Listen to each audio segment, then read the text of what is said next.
Gotcha. All right, let me tag everybody in Neon Space. Oh man, a lot of people are on. Sammy's on. Hydra's on. Post it in Telegram, even though I don't think anybody uses Perfect our timing, Max. Max is all stoked about a Tranquil blown up. Dude, what the fuck? I love seeing that chat this in morning when in our chat where Tune 2K was like, "Oh man, I hope like the longer I stay in the Bitcoin one pool, the more like bad I feel." He's like, "Hopefully, aping into Tranquil, it makes me feel good." And I'm like maybe it will. We're up 500% from yesterday. Dude, it was 15 cents 2 days ago. Now it's almost $1. It's fucking insane. I bought a ton more at 15 cents. Oh my god! And then I called my dad and I was like, maybe now's a good time to sell some Viper tokens, some Harmony token, and buy Tranquil. And he bought 80,000 Tranquil tokens at 15 cents. They're now almost $1. Yeah, that's crazy. Yeah, he was so excited. Like a DeFi game, which is why the price. I mean, I'm assuming the price is blowing up because they announced there's going to be a DeFi game attached to it. Maybe it's completely unrelated, but I don't think so. Yeah, it's definitely. I mean, I'm doing what I can to get one of those Gen 0 heroes, and I'm pretty well positioned now with my Tranquil stack to hopefully get one. I'm just staking my USDC. I'm getting a little bit Tranquil. I don't think I'm going to be in the running. I mean, I was telling people on our stream, I was telling people to buy it just based on the money market value proposition alone, where it was like worst case scenario, you end up with your money back over the course of like 11 months paid directly in Bitcoin, Ethereum, and stable 10 Tranquil since last night, and that's $8 now. That's pretty good. Yeah, that is true. Yeah, if you even aping in and you get burned on the hero, that was what I told my dad. Basically, we didn't know anything about the announcement. I was literally just like, this is a phenomenal money market. It's a fork of Compound, which is literally my favorite money market protocol, and it's a fork on my favorite like DeFi blockchain of that protocol. What a statement, though. You have so many money market protocols, that you can have a favorite out of all of those. Dude, I mean, Compound has that protocol holds $14 billion in total locked value. Max is a hoot at parties, by the way. Like, that's if you get to like 10% of that on Tranquil, that token's gonna be worth like $100. Yeah, for context, we're talking about Tranquil, which is like a money market and lending protocol on the Harmony chain. And they just announced that they were going to do a if you're familiar with DeFi Kingdoms on the Harmony chain, it's basically they're going to put a kind of gaming skin over top of their money market protocol and build in like NFTs for heroes and kind of add some gamification to their. I'm curious. Like they say, there's going to be a DEX. So like, they're doing a swap. They're doing a bridge protocol between a Cairo chain and Harmony as the first thing, but then also other chains beyond that. They got a pretty ambitious roadmap, but the whole like GameFi thing is definitely pumping the news. Like people love it. Does seem that's a good way to put it. GameFi. Yeah, GameFi, baby. GameFi. It's I mean, it makes sense because interacting with those DeFi protocols is a tedious clicking game all day. You're just clicking on like little things. So why not gamify it? Dress it up like a video game. And also their pitch for that game was like DeFi Kingdoms meets Axie Infinity, which I was like, yeah, this sounds like what you're telling me that popular games. Like I'm already a huge fan of Compound, if you couldn't tell. So you're telling me that you're building Axie Infinity meets DeFi Kingdom on top of a Compound fork? Like, yes, I would like to participate. Oh man! Well, as per tradition, we get off topic really quickly. Get off topic immediately. Well, we're waiting for people to roll it anyway. I guess we haven't done our intro yet, so we'll wait. It's been true. We're turning into fucking Tiger Belly. It's like, don't talk until I do the intro. I don't know if anybody watches that, but Bobby Lee is very adamant until he says your name, you can't talk, and he gets really pissed off if people talk before he does that. We're not so strict at our show. I didn't. So I should keep myself on mute then. Hey! Hey, Yeah. don't talk until we say your name. You can tell Tiger Belly, he does it unless the person is more famous than he is. If the person is more famous than he doesn't say shit. It's always when like it's up and coming comics, like he gives them mad shit. But then if it's like an actual celebrity, he won't say anything or like even say the rules. It's pretty funny. Like Bobby Lee pretty quickly like buckles under the pressure of like. Well, I like how there's like an immediate sizing up of celebrities in the same room. Like, all right, yeah, you outweigh me. Okay, I'll hang back. Well, there's also like there's the real thing of like if you ask someone bigger than you to do your podcast, they are doing you a favor. They will get you views. So then if you treat them like shit, that's kind of a dick move. Whereas like when Bobby is more famous than the person he has on, he's doing them a favor and he's going to project them. So they have to put up with him being a dick. So I'm like, just trying to understand like how they do that dynamic. calculation. Like if you have two like pretty well known people, like how do you kind of calculate? Like, are you bigger than me? Like, who's a bigger name deal? on the call sheet, baby. Like he had David Spade on, and David Spade was like the star of a movie that he was like an extra in. So clearly, David Spade's more famous than him. All right, should we do our intro? I feel like sure, yeah, we're pretty off topic, but yeah, we'll do our intro and then get into it. Wait, let me make sure hopefully this is the right intro. I haven't watched it yet.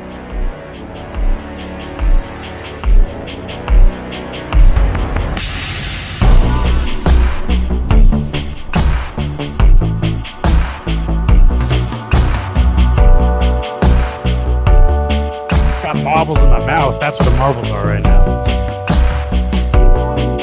Does floor become just ground when you're outside? Zoom, dude. All I gotta say about that.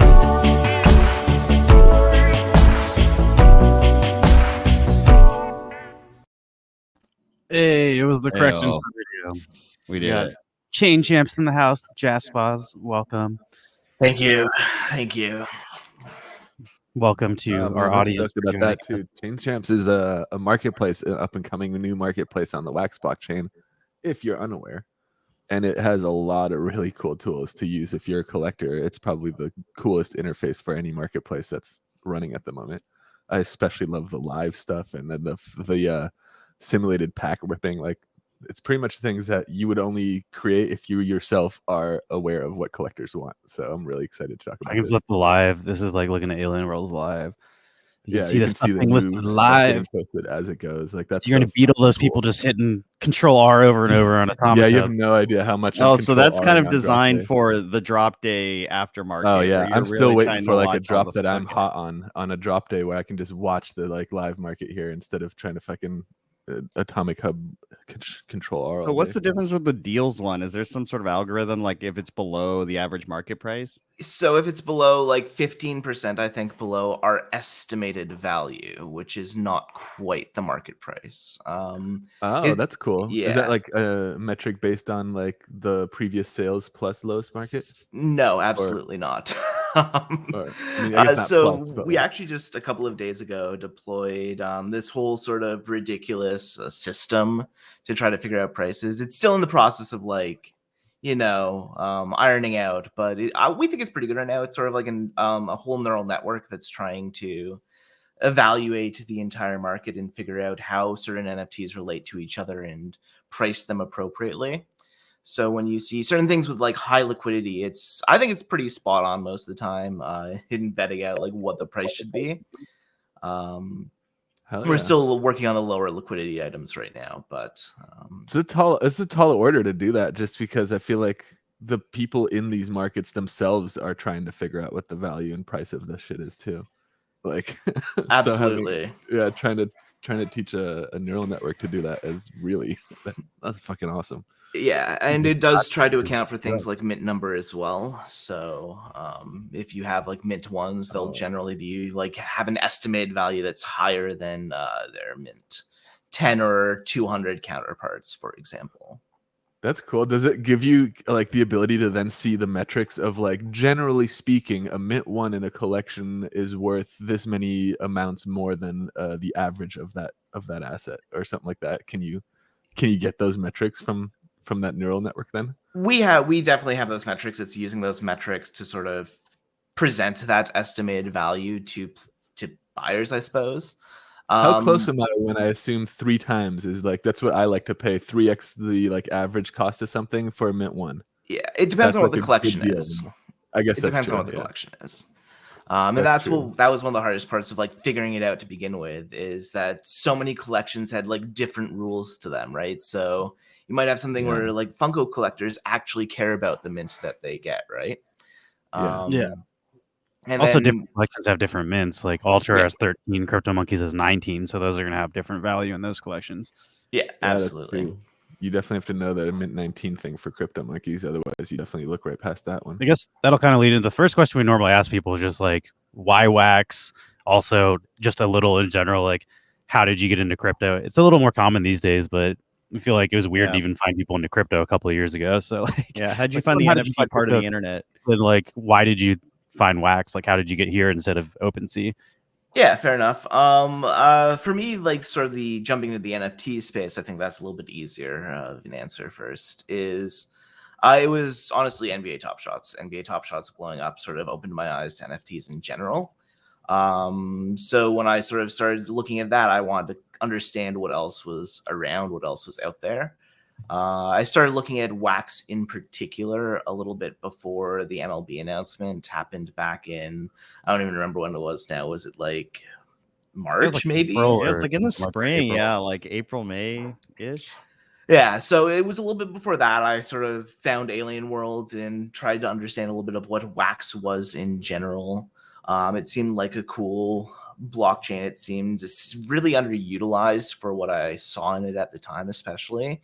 And obviously, in a world where people are screaming about the forests burning down because of people minting NFTs on Ethereum, the idea that you may not necessarily be slowly melting the ice caps when you're making NFTs. How do you find is Alien kind of Worlds? You just like Google like waxed games, or like I don't remember exactly how I got there at the time, but I was sort of looking at stat tracking apps to see what like the largest. I guess it might have been like DAP Radar or something. It might have been DAP Radar. It might have been something else. I honestly That's don't how I remember found this like point in time, people were but like, "How did you find our planet?" It was like literally just DAP Radar. I saw 16,000 people a day were playing it.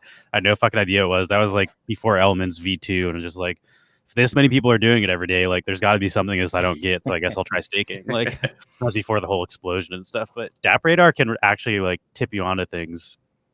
Like the numbers, obviously they can be inflated because there's bots and stuff, but like I feel like that's a more accurate representation than like Discord members or something. Oh, for sure, for sure. I still think there's a lot of issues with their numbers in general, but it's better than your Discord numbers. That's undoubtable. So I guess the next step is like, why did you think Atomic Hub wasn't good enough? Like, why make chain champs?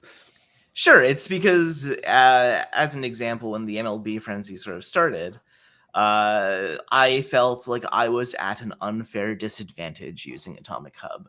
If I wanted to buy something that was a low mint, for example, there was this beautiful account named Pickle that would just always buy it, regardless Pickle bot. Yeah. So I wanted to sort of create an environment where you would at least be able to see the bots that were beating you sometimes, and if not, at least put up some sort of a fight against them. And at that point in time, the bots were a lot slower than they are now, so that was feasible. Nowadays, the bots largely buy NFTs within the same block that they're listed for sale, which is kind of ridiculous on its own. But it was really about just sort of presenting an environment through which we could give people a little bit more of a leg up on bots. And also, I got really tired of refreshing Atomic Hub all the time to buy packs during drops and things like that. So that was a factor too. Yeah, the little things go a long way as far as usability. If you're putting yourself in the mind of someone who's on drop day or trying to get catch a fast aftermarket. So I mean, what do you do in Chain Champs that is like kind of an improvement in counterbalancing botters or all the kind of things we hate? I mean, we'll never be able to get rid of bots at all in general, obviously. I can't do anything about that. That's just a fundamental issue. Yeah. But we tell you when a bot beats you to buying something. So you feel at least a little bit better about missing something. Or worse, depending on the kind of person you are. I don't know. It's not just the nebulous failed. It's like beat by a bot. Exactly. Actually kind of I like think that. the main difference I see between this and Atomic Hub is this is like a marketplace made by collectors for collectors, whereas Atomic That's Hub, what they sort of just made a marketplace because there wasn't even a marketplace, less I so feel than like they were Atomic collectors Hub feels first. more like a creator's tool to me, where it's like it's laid out like a dev tool more than like a marketplace that's Yeah, I designed think for like. somebody told us that they were originally trying to make a game on Wax, but they're like, no one will ever buy our NFTs on Wax. So if we make a Wax game, there's nowhere to sell the fucking NFTs. So we're gonna make the marketplace first, then make a game, and the marketplace just took off so hard they never even went into a game. But like, I don't think like collecting NFTs was even like their goal on Wax, which is why like that's not like their focus or what they're great at. And like, I mean, I don't know those guys, but I don't see them like trolling in these collector rooms, like asking about mints, and like I don't think those guys are actually out collecting stuff. So I don't think that's like their the reason why they made that marketplace. And I think that's like the big difference, at least that I see, is this has a bunch of tools where Yeah, it's like if you're an active collector, this is the shit that you would actually want, but they just don't quite there's some know that. attention to detail there for sure.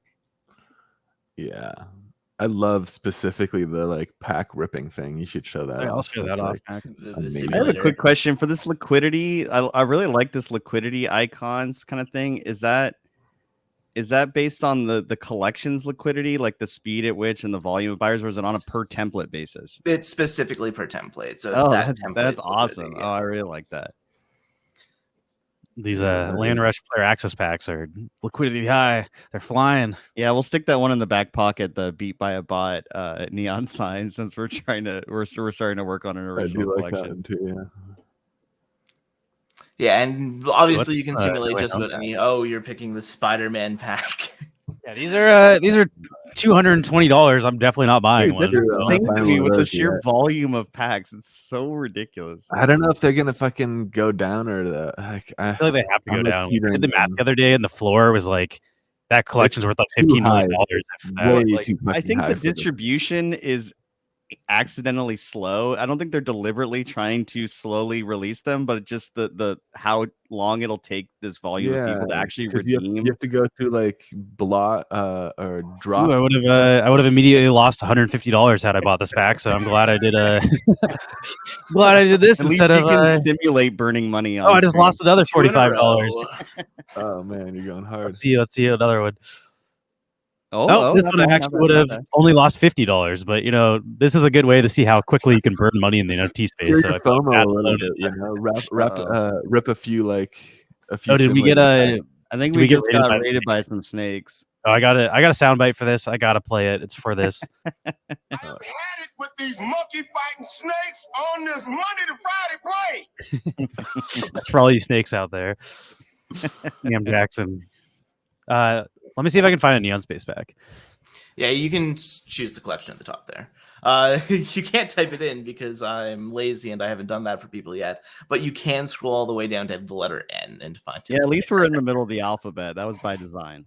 Which one should I do? A 5-pack? Yeah, Or but- I'll do a 3-pack actually.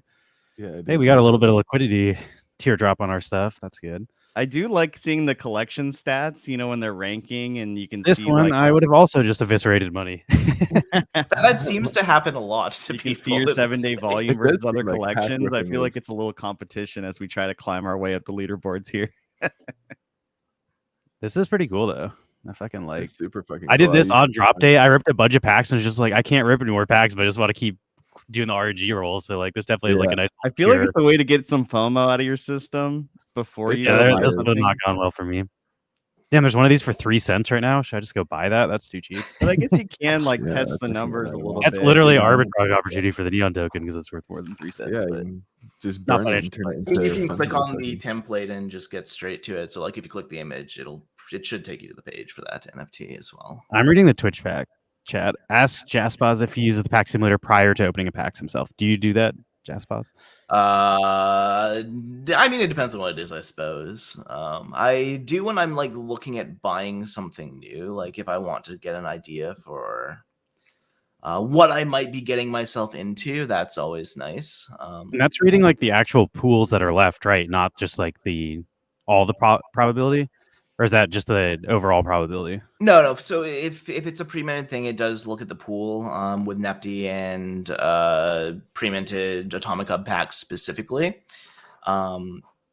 With everything else, it just like does the calculation. So when we look Yeah, at for, like the on demand stuff. yeah, so if you look at like the average value at the bottom left corner over there, so like with the pack stats, the average value, that's calculated basically by just simulating thousands of packs every half hour, I think, or maybe hour at this point. I'm not sure. I don't remember.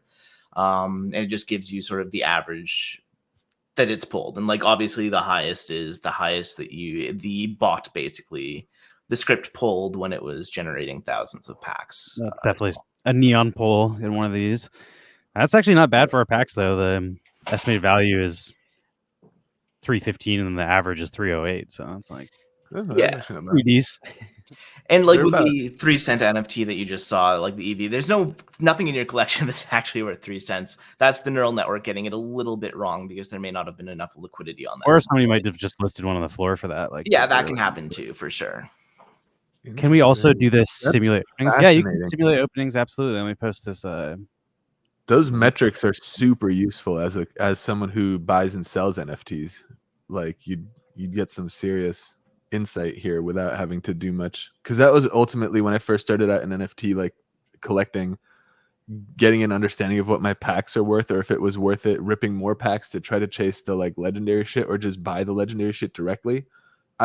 The best way to get the impression of that was like to rip like 4 or 5 packs and then see like what am I getting per pack, and then be like, okay, I can now do some math. But like this is doing that shit for you, and that's super valuable because now it saves me from ripping 3 or 4 packs.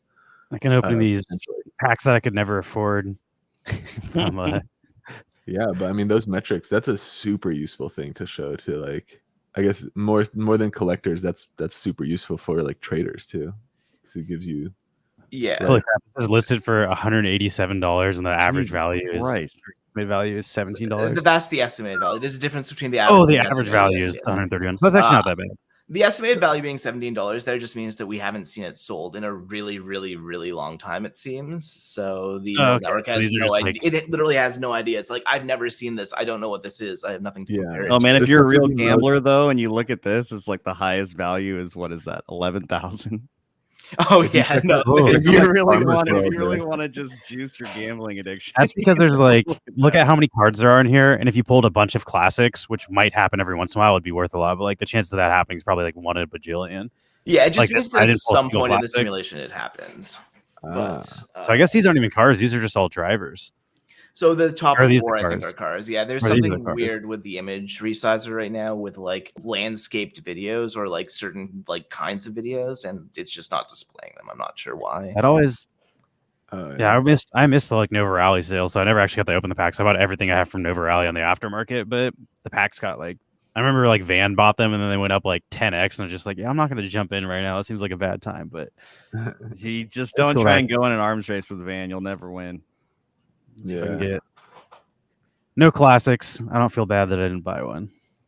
FOMO cured. Like this would have been $99, and I would have paid $174 for it. So that would have been lots of money. And so you said this neural network that just runs these simulations, it just does large batches every hour? So the neural network is what does the pricing. We use like a Monte Carlo algorithm to figure out what the average values are. That runs every hour to sort of get like changes in the market. So if, especially on days where packs are dropping, there's new collections or things like that, the values of the NFTs change so drastically over the course of an hour. We want to make sure that the average value you see is sort of generally spot on for the current market environment. So it does it every hour. Yeah. Cool. Do you have like creators tools on the way, or are you trying to keep this like more buyer and collector focused?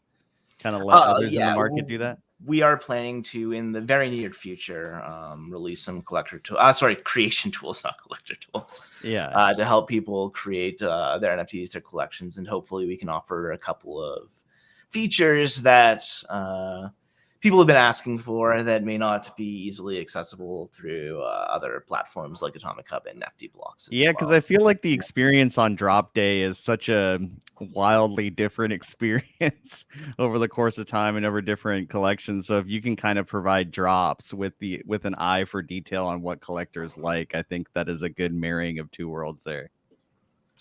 I also feel like there's a potential for like really elaborate tools with this kind of like marketplace. Do you have like a long-term like like ambitious list of things that you want to add? Like I have a wish list item that I would love, but I'd just like to know what your kind of wish list is at the moment. We have a Or lot of like, things that we're looking to add for sure. Yeah. There's some really interesting things that have come up from the statistics side of things as well. Yeah. As we've been building out sort of the neural network, we found some cool stats that we're going to be sharing with people that will give you pages. So like fun things like, the people that are loading up on this particular collection, like Alien World, are also like really into these collections over here. So you can sort of follow where the trends are That's going in sort of like an hour by hour basis, almost live, honestly. Damn, that's valuable as hell. We can see sort of which collection values are related to each other as well. Well, not necessarily related because you can't guarantee that, but where there's some signals that imply that. Oh, like if something was added as a new staking partner or something, you can kind of see those things move in the same direction and correlate. Exactly. Man. To sort That of is provide definitely insight. something that Do you like plan to do something like, release some Chain Champ NFTs at some point, and then like owning those NFTs can give you access to seeing some of these statistics? 'Cause, So that would be amazing. releasing the things for statistics and everything, we plan to keep everything 100% free to anybody that's using our website, using Okay, our that's market. If dope you too. use our That's market, even you're better. already supporting us. Good job. Do we plan on releasing Chain Champ NFTs? I haven't really spoken much about this in general to anybody outside of our team, but so you're getting the inside scoop right now. Gossip. But That's yeah, some great no, questions. we're launching our creation tools pretty soon. I'd say within like the next month or two. That's our current plan. Whether or not that'll pan out is something else. Don't quote me on it. But Mhm. we do plan on releasing some Chain Champ related NFTs, the Chain Champ related collection, to sort of tie in with all of that, and to maybe let people that are buying into that collection have a preview or freebies when we release new features and new products in the future as well. Oh, nice. That's cool. So- There is a feature that I have been like looking for. I even like reached out to a few people like to contract just building it for me. But I feel like as a marketplace creator, you could implement this, and that would be the ability to set limit orders for NFTs. Is that like if I see a template where I'm like, I'm willing to pay 50 wax for this if somebody lists it, could you maybe have the marketplace buy it the same block that it gets listed, and then I can also beat the fucking botters? Yeah, so Yeah, this you is one basically of you beat those them by things. giving bot Become the tools botter, to- just yeah. like since you Become that definitely which you can't beat hate. the botters, the marketplace can become a contender in the botter race. Yeah, this is one of those weird things where we've definitely thrown the idea around. We've talked about it. We've had other people request something like that too. And I suppose the issue is sort of like an optics thing where I don't necessarily think or know how people would react to that concept in general, right? Like you're basically just releasing something that allows you to effectively set up your own bot to purchase things in a marketplace. I personally think if you even the playing field and it's a free That's where I'm thing at. that anybody can use, also like if we're talking marketplace fees, that's going to drive a lot of traffic to your website of people using that over Atomic Hub. If they can bot I would openly on your website, 100%. If they- If I could set limit orders, I would have tons of limit orders just sitting waiting, and then if the market conditions meet those orders, they would all trigger through that. But would that marketplace. like supercharge the bots? I guess the question is, or the idea that I'm thinking out loud is like, if you're evening the playing field, are you also, or are you lifting up and giving more tools to botters so then they can just kind of elevate themselves to another? I think it's more like there is no way you can beat the botter in their own game, period. Like botting, you can always just like set your own node and like be faster than someone else. But at the same time, it's like, I don't know. I just think that would be a useful tool. I like think it's, not I think bot-wise. long Like I term, want to that's buy this kind for of where $50. this shit If goes. somebody lists Like, it for 40 and I'm not online, it'd be awesome if like something bought it for me. Just like yeah. the swap versus the market on Alcor, like basically make them limit orders on the. It's definitely not an easy thing to do though. Like I said, I talked to people about like contracting, building something like that. And Somebody did have a question that's a little more easily answered, I think, which is are you going to add wax prices to the graph of the stats? Because this is all in US dollars. Are you going to ever add the wax prices? Is there always going to be dollars? Right now we largely track the USD price because that's significantly more consistent of a metric we've found over the wax price. with NFTs in particular, we definitely can and probably will add the wax price in the near future, but it's not like super high up on the list of things that we're doing right now. Cadeau also asked one thing about that tool. Can you put the reroll or shown all button near together for big packs? It feels weird always to go from the bottom to the top. So they just don't like the scrolling they have to do. So there is actually a weird reason for that. It's just one of those things where when the buttons were beside each other, people were honestly spamming the hell out of the buttons. So making you do that little movement helps our servers out a tiny little bit, as frustrating as it may be. In the future, maybe when we have bigger, larger servers that can accommodate spam, for sure. But for the time being, it gives our server a little time to rest. Well, Scooter, so what issues logging in? I don't know. Maybe I'll DM you after this, Scooter, and see if I can figure out what's going on. But it says the website's just not loading for him. But I mean, it's loading for me on my screen, so it's like clearly not working. So for you personally, what are you collecting, playing? What projects are you into these days?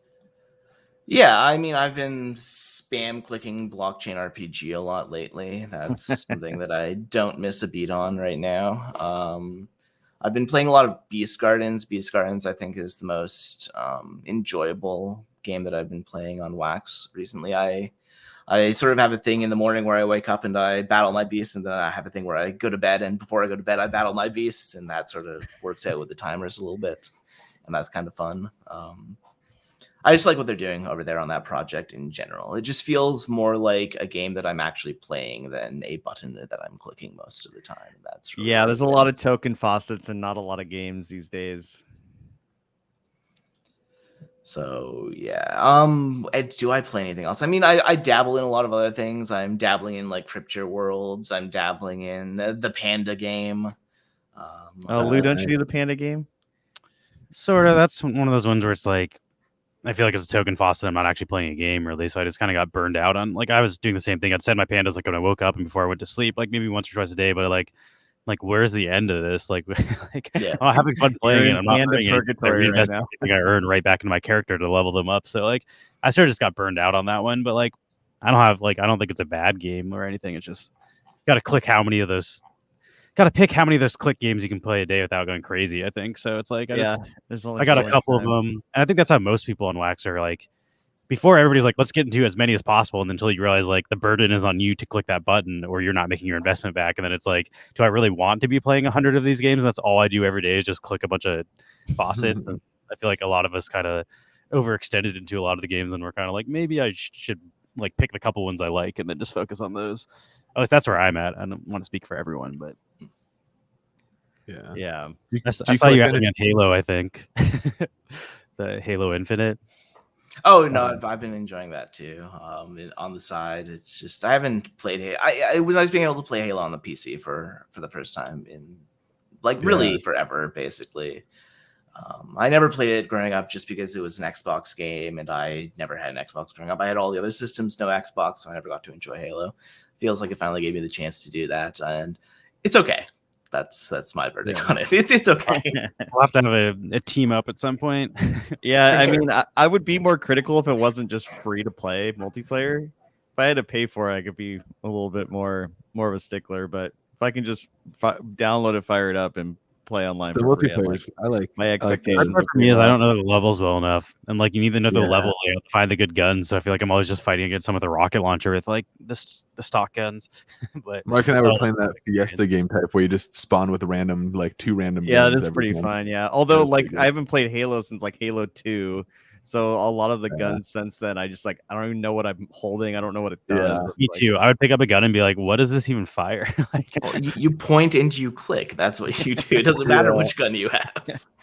It's I was true. all about you the got SWAT good mode. SWAT mode was like I was wrecking in SWAT. That was fun.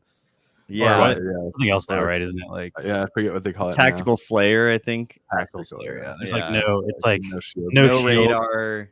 No radar. Shield. Just got to jump around and pick off heads. That one's super fun. Yeah, Kato, a lot of the games actually like if you do this, that's like against their terms of service. Like if you have a bot clicker, you can actually get banned from certain games for that. So just be careful. Like Yeah, that you is have to what work people for do. it. They like make you suffer in exchange for the Yeah, they're like, game we need tokens you can personally to click this button for this crappy game.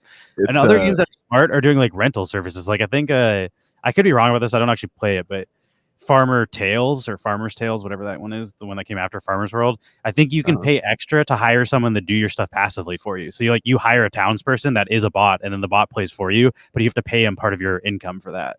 And I think that's actually a smarter way to like build it into the game where it's like they will earn less.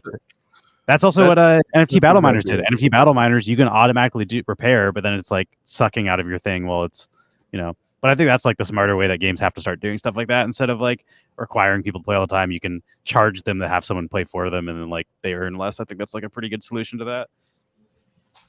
Yeah, it's definitely in. Oh, hi, Marcy. Girl. Do you collect NFTs on any other blockchains? Have you messed around with other blockchains and gotten a deeper appreciation for NFTs on Wax because of it? Or I mean, I wouldn't say that I collect anything other than like maybe NBA Top Shots on other blockchains, but I've definitely like dabbled and looked into them, and I find that so many other blockchains are just such. Oh, I suppose I have MLB on Avalanche as well, just because I figured. How's that Yeah, going? probably I go haven't off. really looked into the Avalanche move. I was Can't just you pissed off bridge the them top. Can you bridge your MLB from Wax to Avalanche, right? They said that that was going to be something that you could do. I don't think that it's something that you currently can, but again, don't quote me on that. I'm not as involved in that space as a lot of other people probably are, but I do have a couple of packs. I figured, you know what, why not? Let's see where this goes. And at least in my opinion, it hasn't really gone anywhere yet, but surprise. yeah. Are you still doing Top Shot stuff? Yeah, I've really calmed down for like season 3, but just because they're really releasing so many packs now, it's like there's really no value in getting anything from base sets anymore. But I enjoy sort of the concept and where it started a lot. I thought they did physical redeemables. I recall Mars Utah showing me like a Top Shots kind of physical thing he got. There is a Top Shot physical thing. I think they did some like giveaways and contests for them at some point in time. I don't know if I think they've been like promoting like frames and stuff where you can like frame your NFTs. Oh, I see. Yeah. Yeah, that one. That was it. Amazon invested. Some big company invested in it, but they do like the same thing where like you can have fractional ownership of physical items, but if you get 100% ownership, then you can redeem it, which I thought that was a super cool concept where like you can own a fraction of a Magic card, but if you buy everybody else out of their share of that, then you can just take the card, which like, I don't know. It's called Dibs. I Dibs signed up for it. But then it's all sports cards, so I didn't like get into it. I wanted some like if you could like own a fraction of a Black Lotus or something, that'd be pretty cool. Yeah, I wouldn't be surprised. I'm sure that'll grow. Like if it's just sports now, it'll grow into other things as the platform grows. But I thought that was a really cool concept. Also, just something nobody on Wax is really talking about. Like as streamers on the Wax space, no one's fucking talking about that. Like nobody in our communities really care about that, but it's kind of a big deal. You can actually see all of the like NFTs and fractions on Atomic Hub as well if you want. Like it's actually a collection there. I don't know if anybody's dove into that too much, but you can see like the fractional ownerships of things from them, I believe.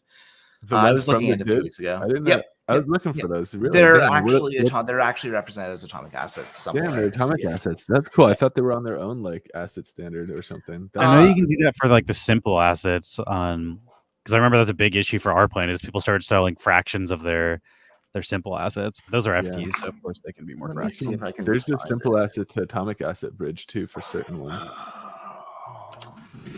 But Jolly said, and then the Black Lotus is graded with a 6. Is that good or bad? I don't know enough about Magic. A Black Lotus with a 6. I mean, most 6 is pretty. 10 good. is top, so 6 is. So the thing about like grading in general is that depending on how old it is, the more a low value has value, so to speak. So yeah, if you have a 10 Black Lotus, that's like the pinnacle of collecting, but there aren't really any that have survived that are in that condition. So having a 6 is still like, well, that's like as good as it's going to get most of the time. Like I think the passage of time, the wear and tear is naturally going to happen no matter how hard you try. Yeah. The thing is, you need 4 if you want to run them in a deck. So I mean, Dude, gonna take a people while to actually get play 4. with Black Lotuses in their deck. I mean, I would just use like a proxy or something. They're That would be banned too from dangerous, competitive. dude. It's banned from It's like putting competitive like play. a $10,000 bill and then tapping it for mana. I mean, I've Yeah. definitely seen people play with Black Lotuses in their lives back when I like competed pretty Yeah, competitive. back in the day. I mean, that if you were playing competitively, like you had to have 4 because that's the best card in the fucking game. It's like a win condition turn 1. You can do turn 4 moves and fucking before the other person gets mana down. I mean, I've definitely like borrowed decks from people in my life that had like power in them as well when I was at tournaments, so that was pretty fun. Yeah, I was real into Magic for a long time too, like in middle school too, and through high school, like a little bit into college sometimes, like here and there, not like the whole time, but it'd be like I'd run into like, oh, there's a Friday night Magic at this place, and I'd go play, like win like 55% of the time maybe, which is pretty good. I will say I like the color coordination on this website too. Like, yeah, it's real clean. The interface is like lighting a fire under Atomic Hub's like ass. I feel like this is like this one has a red because the estimated value is way lower, so it's like warning you're getting ripped off here, which I like that. Then it's like a green one means it's lower. Although that's still really fucking hard to tell with Battle Miner stuff, just because Battle Miners is a bad collection for that because they have all the fucking levels and stuff. So like, it's really hard to like. I also feel like as a buyer though, if you know what you're doing, you can actually find really good deals because of that. Because people will list stuff on the floor that's like way better than the floor. But absolutely, I was doing like an article at some point in time of going like $1 to 1,000 using like our deals tool, and we surpassed that goal by a lot. But Battle Miners was one of the big ones that you could like really leverage to build up sort of like your wax collection, so to speak. Because people were mislisting things all the time for those, because especially if you go to Atomic Hub, and on this front, Chain Champs is actually no better, but if you went to Atomic Hub and you listed things, you'd get the same estimate for like a rare and a common and like an epic, you know. So you could really snag them up with a live feed, especially. Wink, wink. Exactly. So was this like an experiment by you specifically to take $1 and try and flip it up to 1,000? Yeah, that was something I specifically tried to do. Oh, that's really cool. How long did it take you? It took me, I want to say, maybe like 3 or 4 weeks to do it. It was on the back of a couple. It really took some really good trades to get there. But once you get past sort of like the barrier at the start where you have absolutely nothing to work with, it gets surprisingly easy. Was it always one big ticket trade into the next big ticket, or would you start splitting it between like buy a bunch of these ones and then no, it was at the start, especially it was buy a whole bunch of like Splinterland cards, for example. I see. Those were often like mispriced by like 20 or 30 cents, and then if you buy a bunch of those and you get those 20 or 30 cents, you get yourself up to $5. Yeah, eventually you get to like $5, $10, $100, and then you have a little bit more to work with. I think when I got to about like $500, $600, that's when it became really easy. And I was able to buy like a Farmer's World calf at some point. I got it for like $400, and those were at the time going for like $2,000. So I basically just won at that point. That was during the like the mega rush, exploit, right? Yeah, hell yeah. So I think I got up to like 5,000 almost, and then I accidentally bought something when I was testing a new feature for like $700 that was only worth like $100. I had forgotten to log out, and made somebody's day out there, I guess. Paying it forward, you know. Exactly. And then I just gave up. I quit. I decided to use the money to pop a bunch of MLB packs, and then I made a bunch more money from it. There you go. Oh, you got some good pulls. I got some incredible pulls from it, yeah. I don't think this is going to be a positive answer. He said, at this point, are there any benefits for creators using Chain Champs, like a better option than losing RAM on every drop? But I think the RAM is built into Wax. That's not like something you could pass. That's a fundamental Wax thing. It's like you're literally paying to store the information about your NFTs on the blockchain. Like you're paying so that people can see and know that your NFT is actually like what it says it is, you know? Yeah. Or like when a pack gets ripped, you have to pay a little bit to like do an RNG call as a collection owner. Like there's no way to like stop those burns, right? Well, those small burns you actually could conceivably stop. Just Okay. because you could have somebody else pay for the CPU on that. I don't necessarily know that it's one of those weird things where, like, yeah, we could offer a service like that, I suppose, but it would very quickly probably be abused by Yeah. people. I also So, think like what you do well is the marketplace side of things, and like Nfty's already making like amazing creator tools. So like, I don't think it'd be smart to try to compete with like making a better indie creator tool than Nfty because they sort of already captured that market. Whereas like, it seems like you're more focusing on the buying and selling for the user experience than the creator experience, which is also like something somebody needs to be focusing on. And Nfty does not focus on that. Their marketplace is pretty horrible to use as a user. yeah, I mean, we're still going to focus on creating creator tools as well, because we think that at the end of the day, one of the biggest issues actually with starting a marketplace is the fact that a lot of people in the wax space, and I imagine this extends to any other space as well, don't fundamentally understand how the assets that they have and the markets that they use work.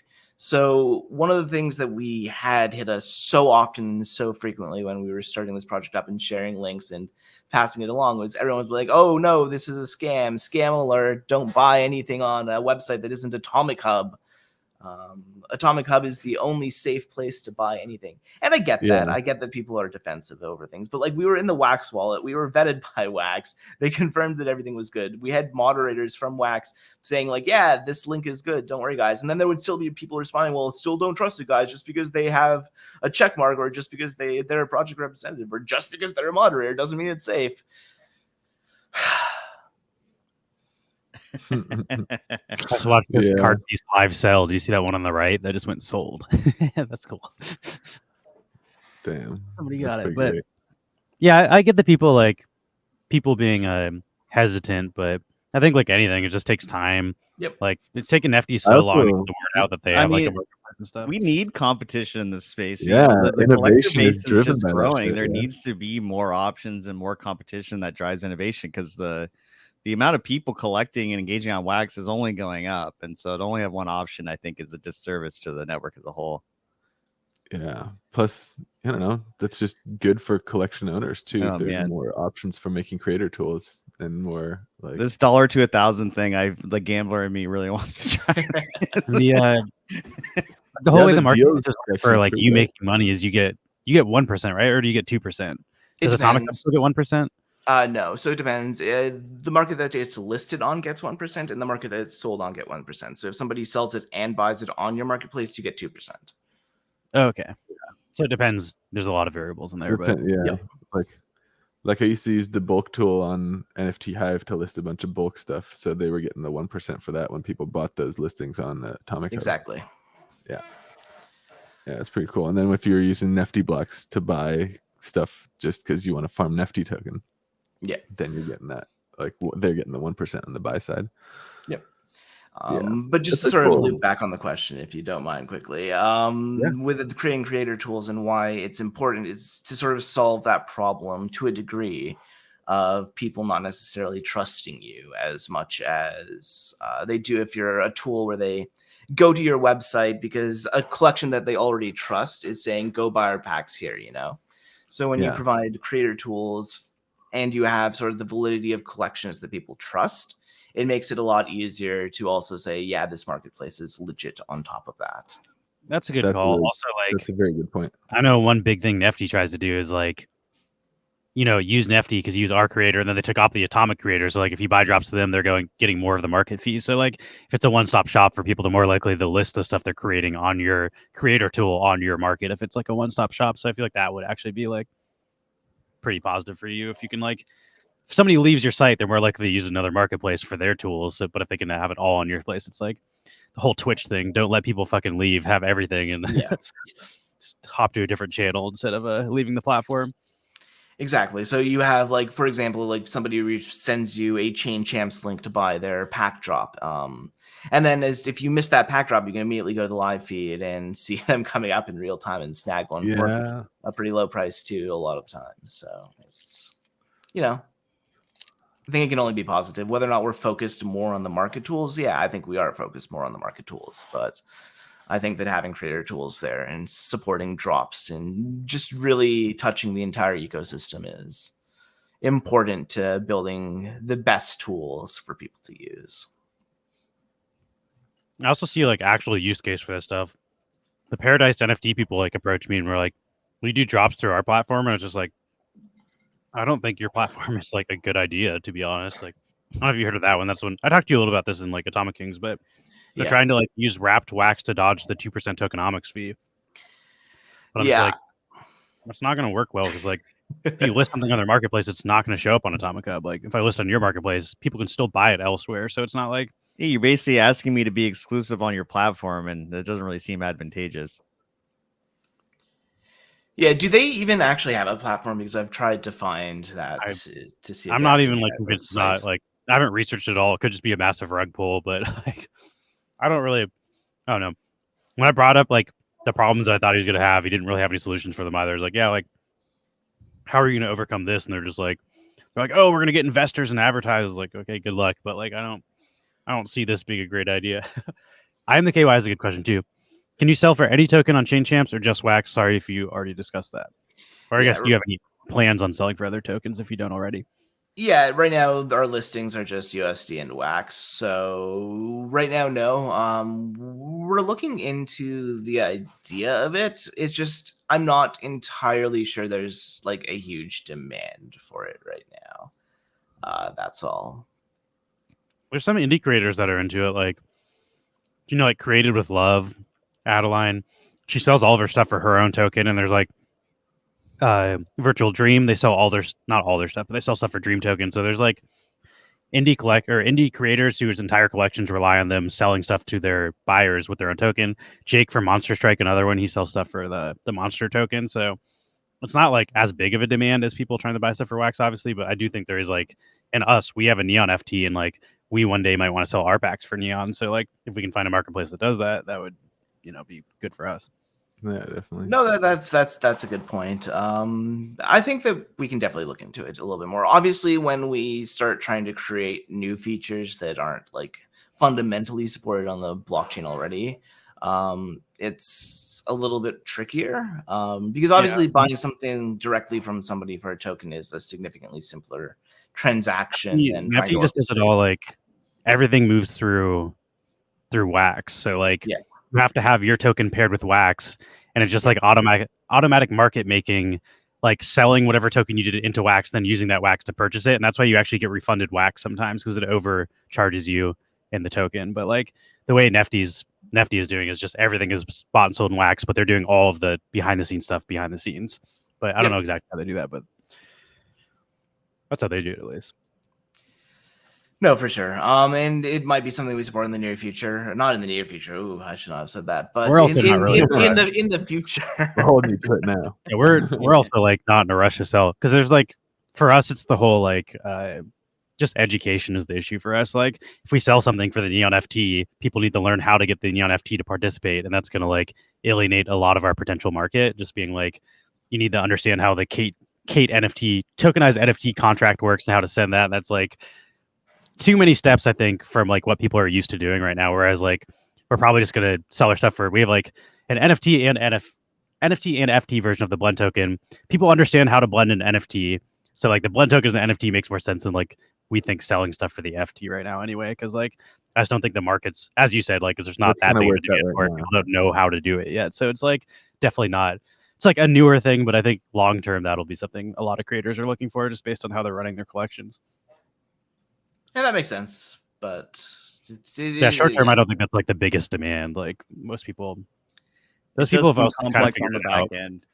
I think the Kate team is also pretty good. You might want to like talk to them about that, because they set up like for Menace Tech, who does Monster Strike. They set up like through blocks you can buy his stuff with his token, but you have to like send it through the blocks. Like somebody needed to make a front end for it, but the back end they can figure that stuff out pretty good. Yeah, the idea of like that is like sort of what I'm describing as like a one-way transaction. That isn't like super difficult to do or to set up or to like provide for somebody. And actually, automatic market making routing is probably a lot tougher. Yeah. And I suppose that's actually an interesting thing that we're planning to provide with our creator tools as well. And I don't think I've really mentioned this outside of our Discord at the moment, but we also want to sort of help teams get started on a lot of the things that nobody's really helping people out too much with right now without like charging obscene prices.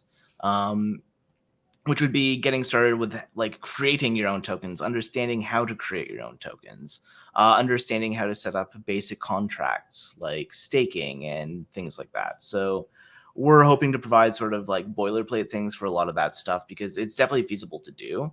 And then provide services to help people sort of expand on those. And lots of other blockchains do that as well. Like if you go to Ethereum, for example, there's lots of basic NFT contracts that you can just find like piecemeal open source that are validated, secured, and that you can just get started on to build whatever it is that you want to do. We want to sort of provide that to creators as well. So if you have a basic concept like you want to create sort of a randomized NFT, like lots of people do, like a profile picture, avatar thing. Yeah. You can just set that up in our creator tools. You don't need to go and understand the contracts. You don't need to go and hire somebody to create the contracts or That'd be awesome. generation for you.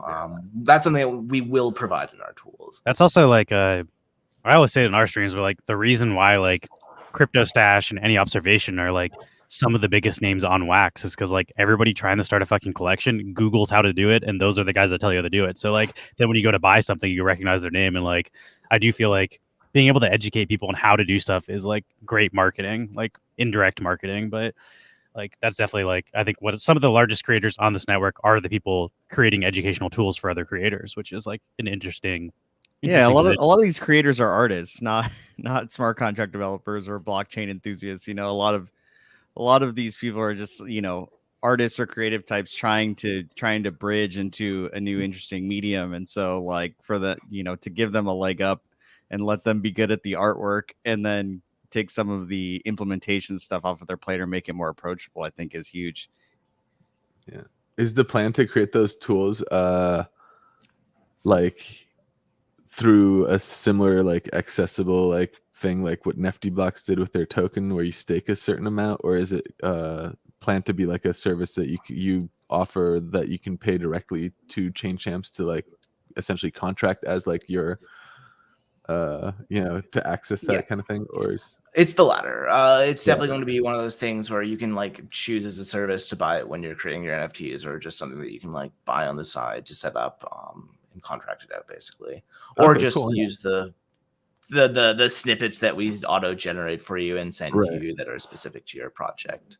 Similar to how Atomic Hub kind of would do it, where it's like if you reach out to them and they'll be like, you know, pay us X amount of money and we'll do what you want.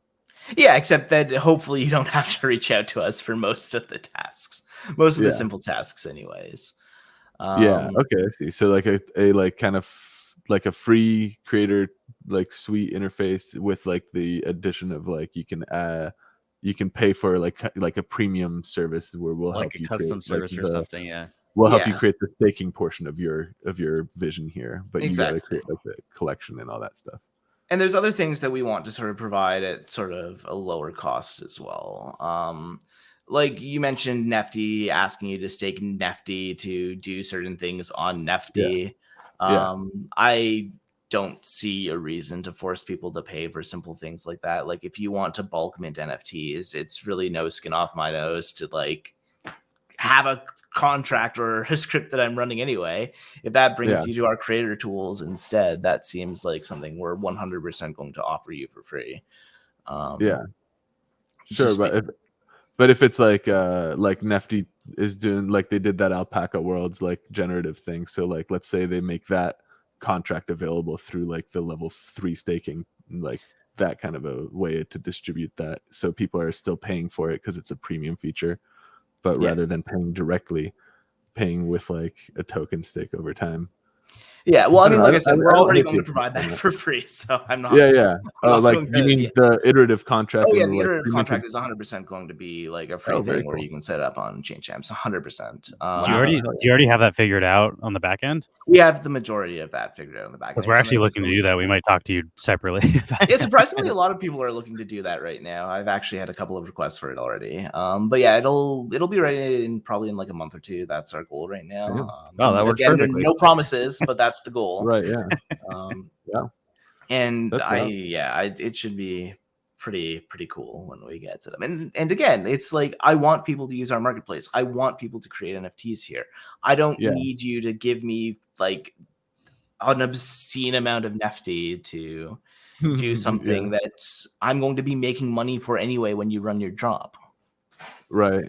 Yeah, that's fair too. I just have more questions about this iterative thing. Sure. So I'm curious about the hosting of the iterative because it's like if you do it wrong, you have to host fucking 10,000 images, which is like not the smart way to do it. I think there's a way to like host the images in folders so they can be pulled out, right? But I don't know. That's beyond my technical knowledge. Like the We don't have to talk about that individual now. pieces. Go Individual deep pieces. down the rabbit hole of how generative projects work. I do think we should start. We usually try to do giveaways within the hour, so we'll keep talking about Chain Champs. But Mark, do you want to pull up like a prize we can give away for our marble race? Oh, sure. Yeah.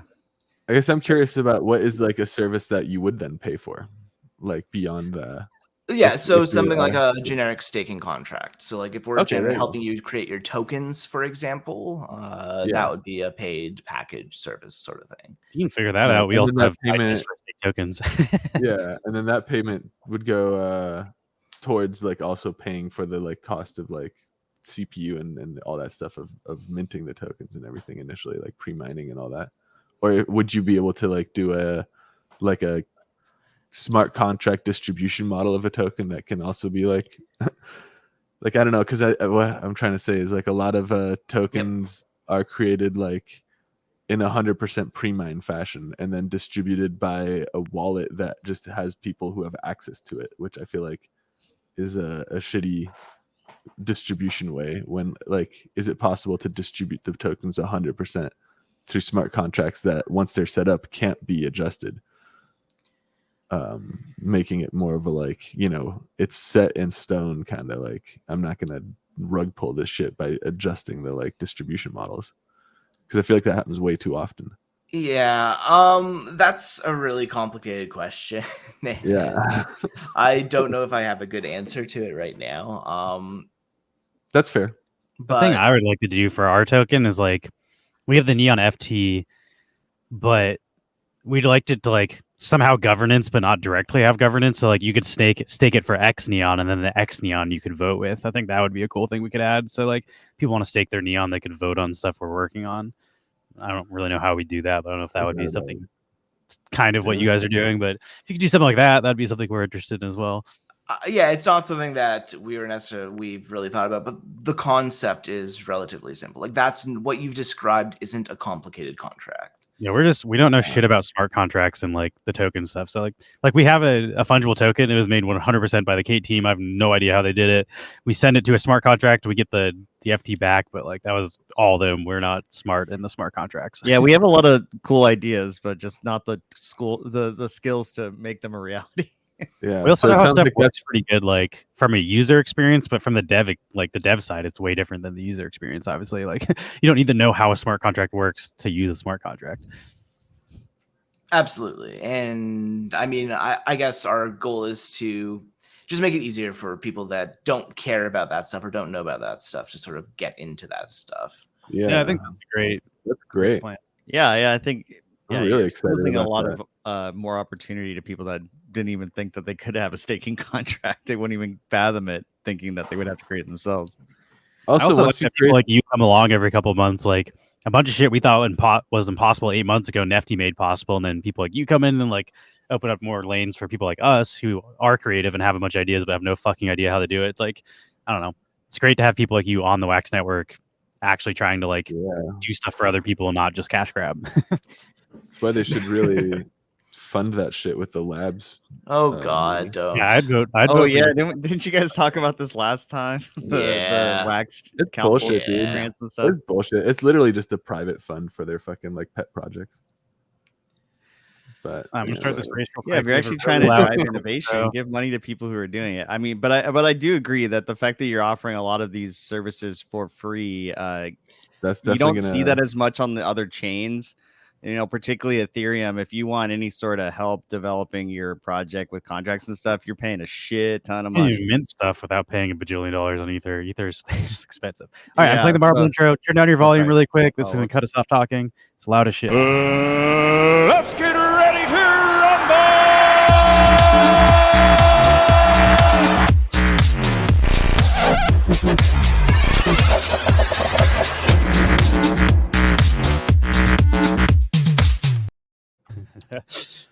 I'm the Boom. KY says, way to spice up the conversation with the lab sock. Just throwing a live grenade in our chat. But exclamation point play if you want to join this giveaway race. Yeah, so I'll do first place. We'll do a promo planet. JSON. Second place, I'll do Virtual Dream NFT, and then third place, I'll do one of those writers from Finny Volume 1, and I'll do that for all the races. Sounds good. And our frame rate dope, is dope, dope, real dope. trash on this. I am. I'll just not do a lot of camera moves. Or should I share another screen? Let's see if it works I'm better. stoked to see what kind of like competition this is going to breed in the creator side of things too. The creator tools, like you said, right now, I can either pay Atomic Hub for pre-minted packs. I could stake an absorbent amount of NFT tokens to make those, or soon enough make them for free. At that point, what are they going to have to like unveil to kind of like keep themselves relevant if this stuff is going to be so competitive soon? I love it. To be clear, you'll still need to like stake your own RAM and stuff. We're not going to give you. Oh yeah. Yeah, but that's still. I mean, that's not the that case. I generous. guess Atomic Hub does that for you, but NFT Block still expects you to do all that as well. Yeah, well, the price point on Atomic Hub is pretty high, though. So I mean, I guess it makes sense they would include that cost. Yeah, if you're working with Atomic Hub to do a drop, I think it's between like $5,000 and $10,000 minimum. I think it's I'd like say 3 to 5. We paid more for advertising than we did for the actual drop. Yeah, I think The it's part close that to annoyed me was that we were like, hey, yeah, so if you can develop this system, we're gonna do it the same way every single time. So could we like find a way that if we do another drop where you basically just have to copy paste what you already did, can we like discuss maybe changing the cost? And they're like, nope, same every time. We're like, we So- know how this shit works on your Cool. end. Once you do it once, you're just like doing. It's like, I don't know. Once you have the smart contracts worked out, it's the same shit over and over. Like now that we do it on Nifty, we know how to fill the pools and stuff. It's not that hard. We should not be paying them thousands of dollars to do it every single time. Yeah. Yeah, and there's no like, I mean, they've already figured it out. So for us to ask for this custom thing and then they figure it out, like most of the work is the difficult work is done. That's also where Nifty came in, because Atomic Hub also just doesn't care, because Atomic Hub is working with Funko and fucking like Yeah. I don't know if they're working directly with Funko, but Atomic Hub is working with brands that are willing to pay much, much more than the small brands, so they can kind of like not care if the smaller creators are taken care of, because that's not really like their aim. They're aiming for like the big brands that are willing to pay them like $50,000 for a drop. So it's like, I get they have bigger businesses than us to more deal with, small but potatoes in comparison. it's like you need other people to come in and make stuff for the creators that can't afford to pay the big dog prices. Yeah, and if you aren't supporting the smaller creators as well, then what is the platform to begin with? Like, why? Like, people like Funko wouldn't be on Wax if there weren't already dozens and dozens of successful small projects creating the space and the community that's buying those Funkos. Yeah, exactly. For sure. Like, as many people as MLB brought to Wax, like there is not really an MLB community. Those people just joined existing communities of other collectors. Because, like, as far as I know, I mean, maybe there's a big MLB community Discord I don't know about, but like, seems like a lot of the bigger brands don't really try to like do the community building side, and they just bring the IPs over, and then it's like, okay, you guys can deal with it and figure it out. But like, I definitely think a lot of the smaller brands are like us and Burst of Energy and Ultra Rare stuff are like the people that are actually building communities around collecting the stuff that the bigger brands are releasing. For sure. Yeah. Damn, KY bringing up the rear. Nice. Yeah, man. I'm excited for ELV. so much development in this space. Yes, to do a lot of those like Hot Wheels, and do they just exist in like the Wax blockchain Discord and they just have like a channel in there? Is that basically what they do? Yeah, that's part of how a lot of that goes. Yeah, Hot Wheels pretty is much. also on Ether though too. Hot Wheels isn't just on Wax. Like a lot of those projects are just launching out like every fucking blockchain and selling a shit ton, and they don't have any allegiance to any of them. They're just like, how many different cash grabs can we do? And that's why like a lot of people don't love when the big brands get into this stuff, but they do onboard a lot of people. Like MLB Yeah. brought a lot of people. Funko definitely brought a lot of people to Wax. Like as much as you can say they're cash grabbing, they are onboarding a ton of new people to these networks. So like, Yeah. it's a double-edged Hey, sword. I got a question actually. Since you're on the tool creating side of this world of NFT tools, like 6 months ago or so, I'd say most people weren't really familiar with like blending NFTs, and that wasn't really a big thing. You have any like sense of what's on the horizon for what the next like thing people are going to be doing with their tools, with their NFTs that is beyond blending and I like wish what? I wish I had a good answer to that question. And if I knew the future, I would be building those tools right now and pushing them Right. down Yeah, on no everybody sense of else. nothing's brewing yet in those circles that you're more savvy to than I am, I'm guessing. I don't know. I think that right now everybody's like, from my perspective at least, like I'm sure somebody is innovating somewhere with a brilliant idea, but Yeah. I just honestly see more of the same. People want to build their staking systems, people want to build their games that they're developing, and I think that one of the next big things before we see anything new with like NFT utility may just be a game that's actually a game. And I That think would be that might pretty be a cool. much bigger deal. Yeah, I don't Yeah. think we need more staking games. Please, no more staking games. Yeah. I wanna- appreciate that you can make staking contracts very accessible for people, but I sincerely hope Yeah. as a collector that there's no more staking games. Yeah, we Honestly, thought about that a staking- little bit too, but half we're the time thinking about staking is a doing red that. flag for me at this point. It's like, oh, you're just gonna collapse your own economy because you don't know what you're doing. Yeah.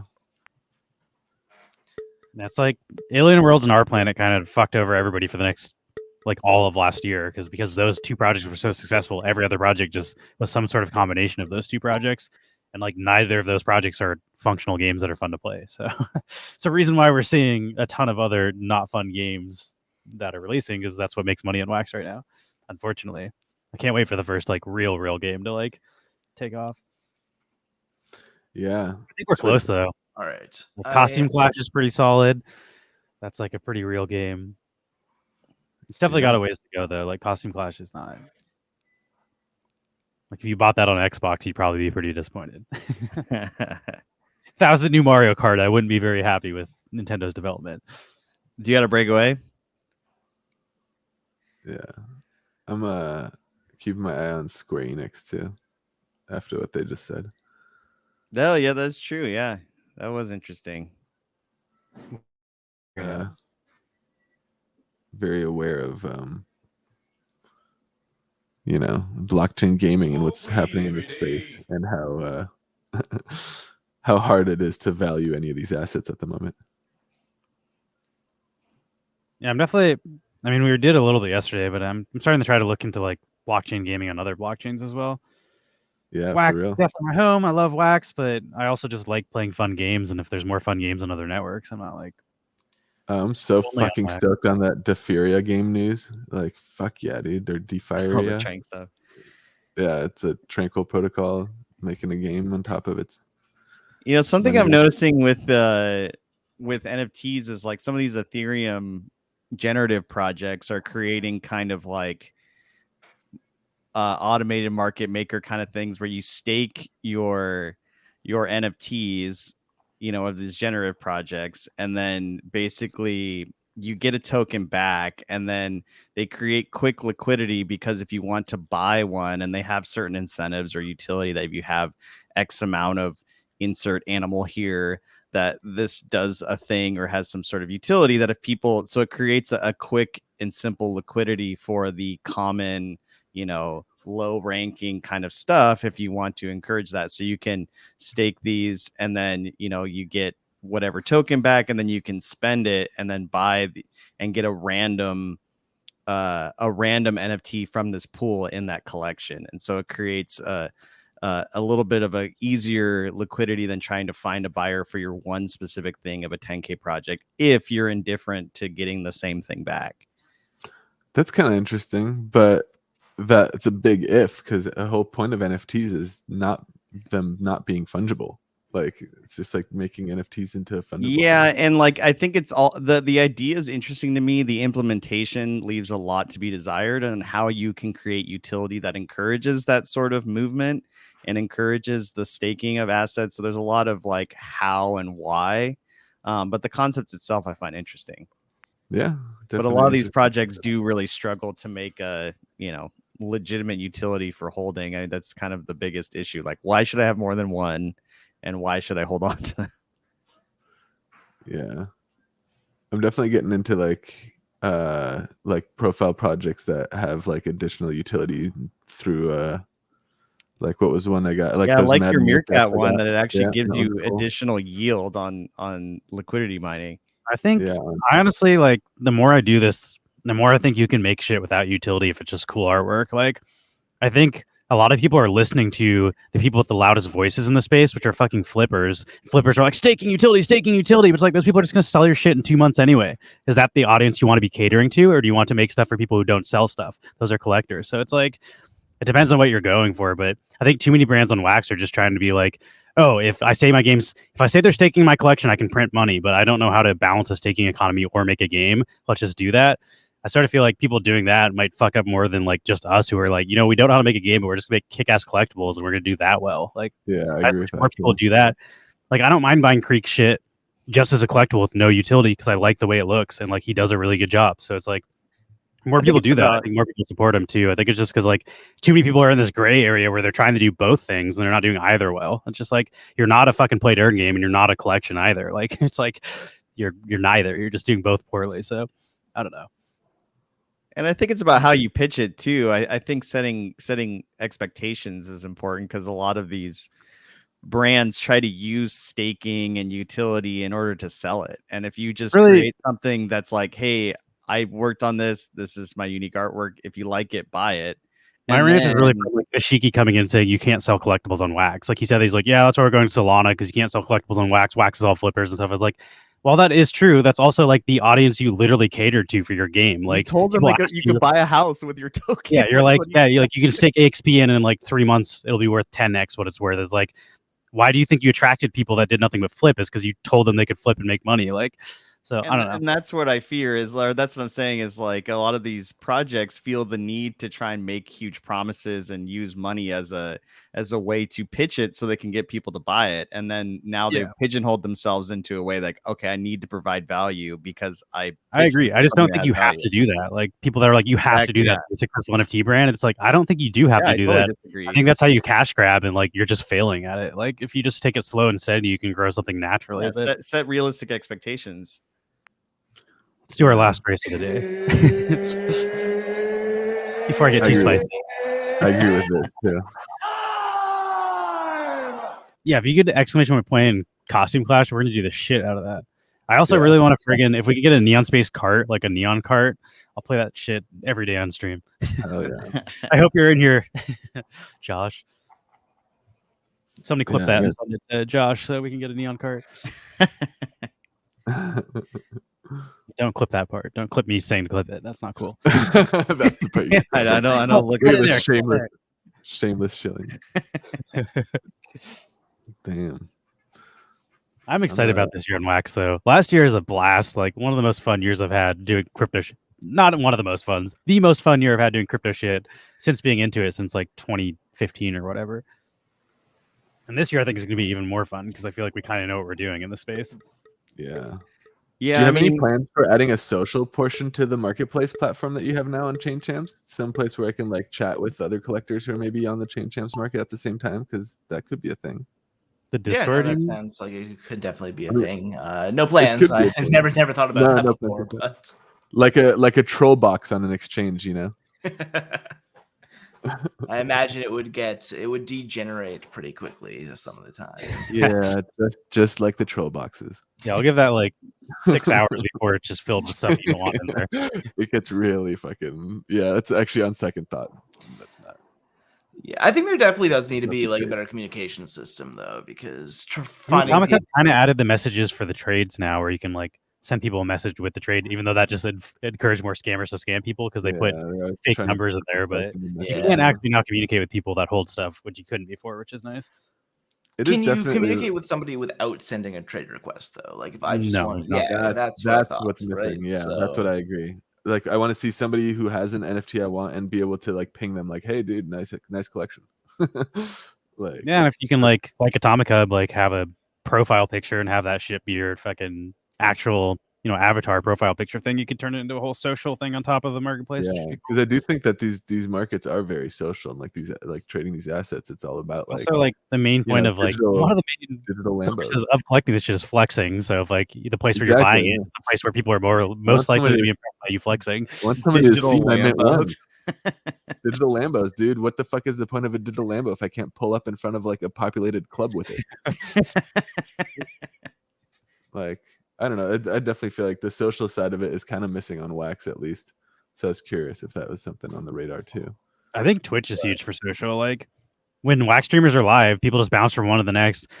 And like whether people want to watch us or not, if we're the only Wax streamers, they'll come in here to talk to other Wax collectors about other crap in the chat. Just because like, and Discord is slightly like that, but like there are communities for collecting stuff. It's not built into the marketplace, obviously. Social and Wax is thousands of Discords. Yeah. Yeah, exactly. Thousands and thousands of Discords. But it's still hard to find like somebody like tie people to their collection versus like if I see like a marketplace, that'd be a cool thing to be able to like. I guess that's not really a thing on any NFT marketplace. So I don't know what I'm expecting here.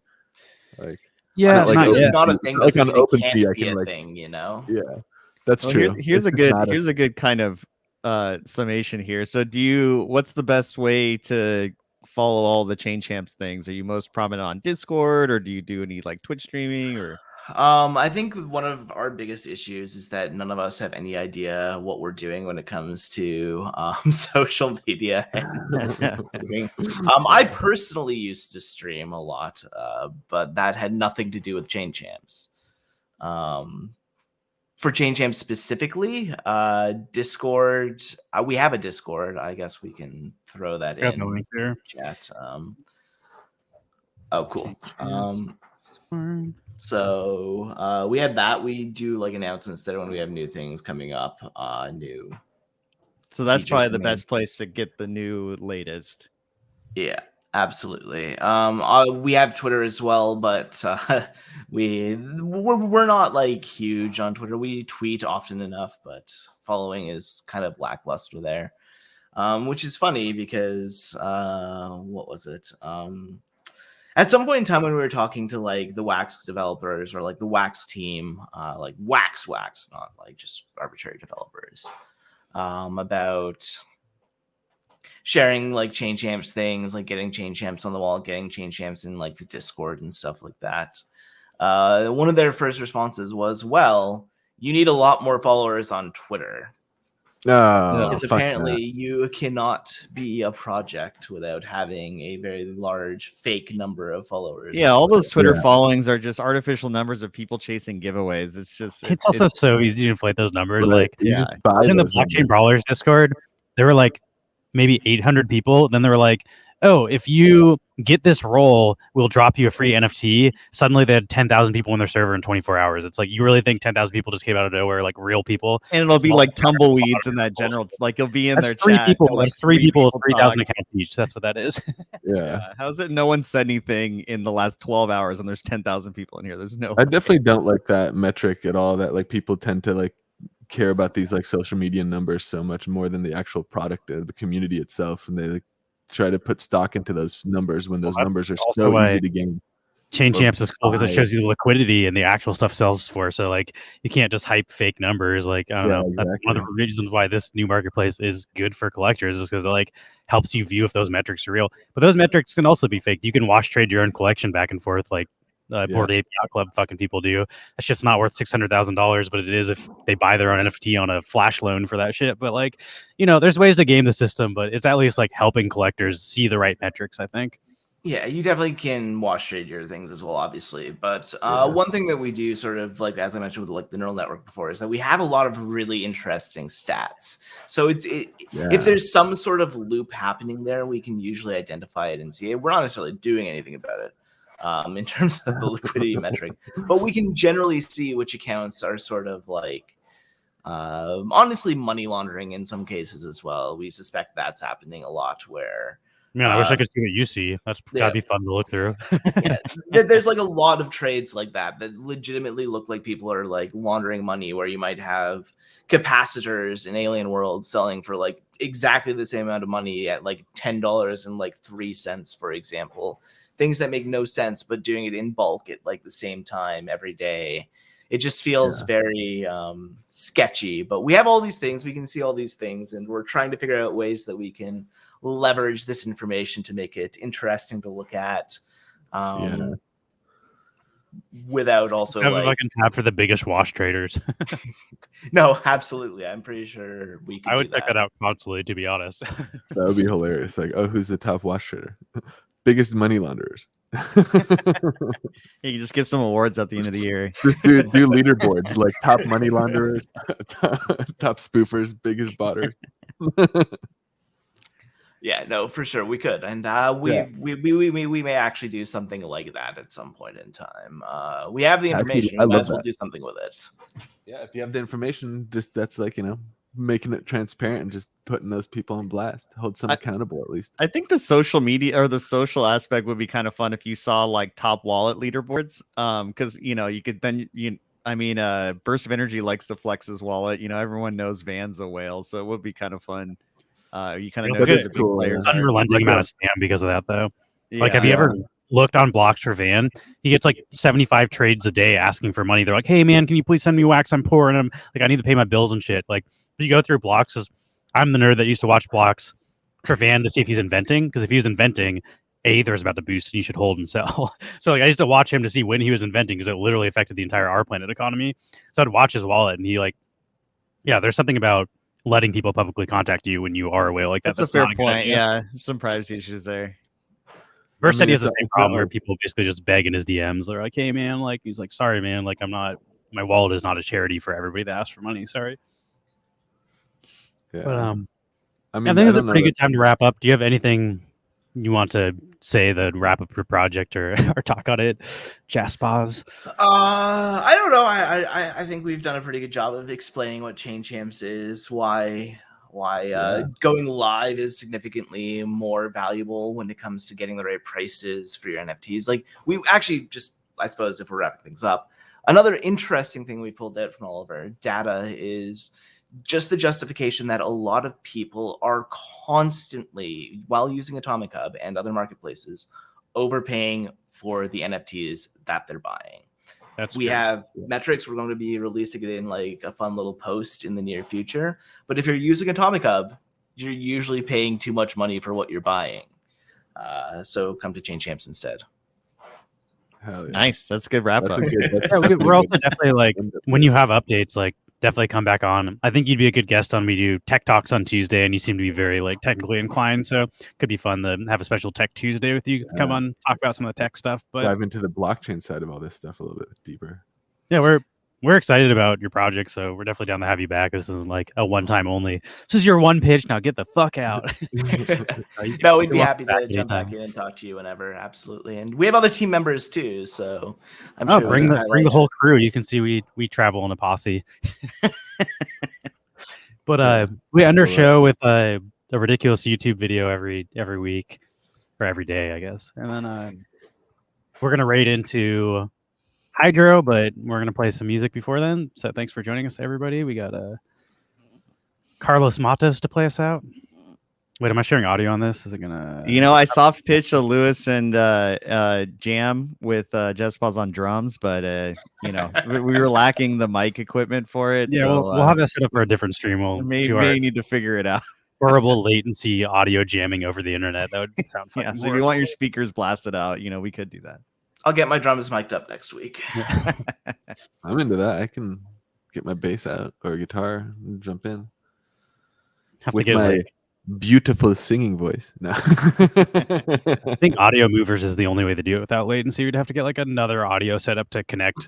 Because like when he hits his drum, we're not going to hear him hitting the drum. So you have to be hitting your guitar when he's hitting the drum, and there's like a 6-second latency on the internet. So like, yeah, it's an actual nightmare to do what you're suggesting. Lewis we is getting just do stressed just thinking about it. We'll just do experimental stuff that doesn't sync up on beat. Yeah, we can make really bad music. Do some accidental prog rock, you know. Anyway, thanks for joining us, everybody. Let's fucking Hey, jam. everybody, my name is Carlos Matos, and I am coming from New York City, New York. Let me Yeah, tell you hype. guys that I am Carlos so is so hyped. excited. I am so happy. I am super really excited. to be right He's now. financially So independent. this is an amazing, glorious, super exciting moment of my life with all of you guys. And let me tell you that we are really changing the world as we know it. The world No. is not anymore the way Oh it man, used this deals page is dangerous for me. to be. I know. I'm digging those tools.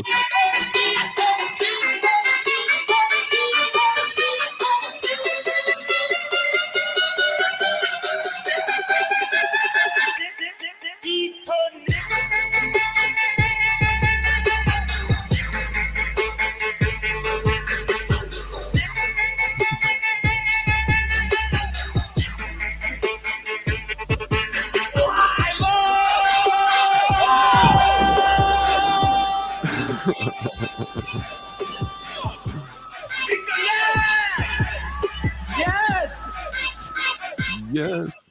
All right, thanks for joining us, everybody. We'll be on tomorrow at 2 p.m. Pacific time.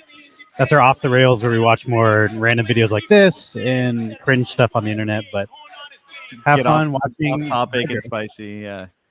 Peace out, everybody. That's a scam. Team Hydra's playing Diablo 2. That looks fun as shit. Oh, Diablo 2. Oh yeah, they remastered it, didn't they? Oh man, I had a pretty. I'm gonna good end our stretch stream in that. now.